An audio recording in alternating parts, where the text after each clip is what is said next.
1 million, près de 200 000 litres de lait, 320 hectares de SAU, 160 vaches en moyenne à la traite. Ça fait 2 ans là, que je suis axé sur le pâturage tournant dynamique.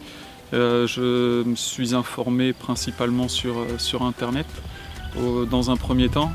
Donc il y a 3 ans de ça, j'ai commencé à découper mes paddocks en essayant de faire du pâturage de 24 heures, donc un paddock par jour. Je vais ensuite suivi des formations auprès de PâtureSens pour pouvoir améliorer et valider ce que j'avais pu mettre en place la première année. Et ça fait 2 ans maintenant qu'on a des paddocks qui ont été redimensionnés pour faire des paddocks d'1 hectare 72 à peu près, enfin 1 hectare 70 pour 160-170 vaches au pâturage.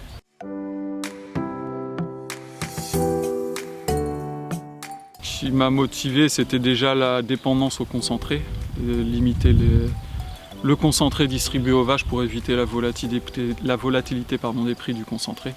Essayer d'être un maximum autonome sans bouleverser l'exploitation en tant que telle. C'est-à-dire que je voulais améliorer la valorisation du pâturage sans pour autant avoir à essayer autre chose comme les luzernes, même si on a déjà essayé, ou des choses comme ça, qui sont toutefois très intéressantes, mais voilà, on voulait faire simple mais améliorer nos pratiques.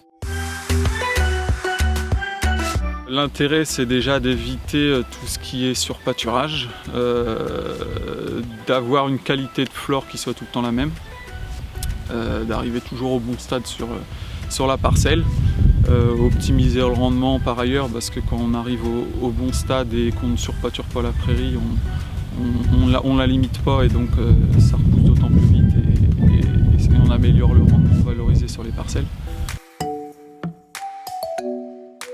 Alors les prairies, c'est principalement du raigrats anglais trèfle blanc. On a réimplanté depuis peu un peu de plantain pour essayer d'améliorer la flore d'été. C'est un sujet sur lequel je vais de plus en plus me pencher pour essayer d'avoir plus d'herbes l'été. Mais donc sinon le pâturage il commence à la mi-février maintenant, ça c'est pareil, on a changé dans nos pratiques. Le but étant de faire raser les parcelles au maximum pour faire apparaître le trèfle et donner de la lumière au trèfle. Donc depuis mi-février elles sont sorties là cette année, à fin février elles dormaient dehors et au 1er avril elles étaient pleine herbe, quoi.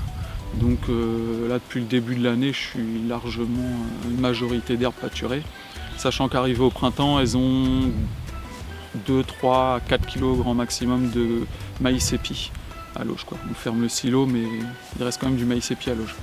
Et on a coupé le concentré depuis